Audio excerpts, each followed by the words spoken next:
Protein powder കഴിച്ചു കഴിഞ്ഞാൽ kidney അടിച്ചു പോകും. അതൊരു വലിയൊരു ചോദ്യമാണ്.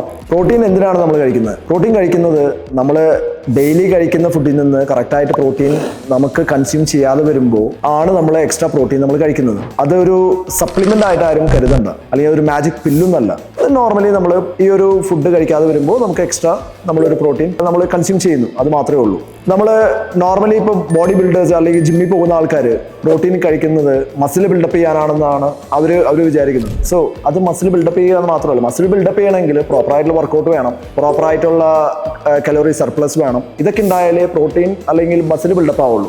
അല്ലാതെ പ്രോട്ടീൻ പൗഡർ കഴിച്ചാൽ മസിൽ ബിൽഡപ്പ് ആവുന്നില്ല.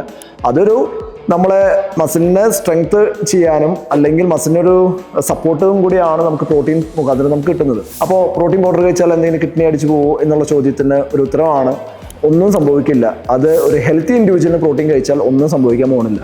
ഓൾറെഡി കിഡ്നി ഇഷ്യൂ ഉള്ള ആൾക്കാണ് പ്രോട്ടീൻ കഴിച്ചാൽ എന്തെങ്കിലും സംഭവിക്കാൻ പോകുന്നത്.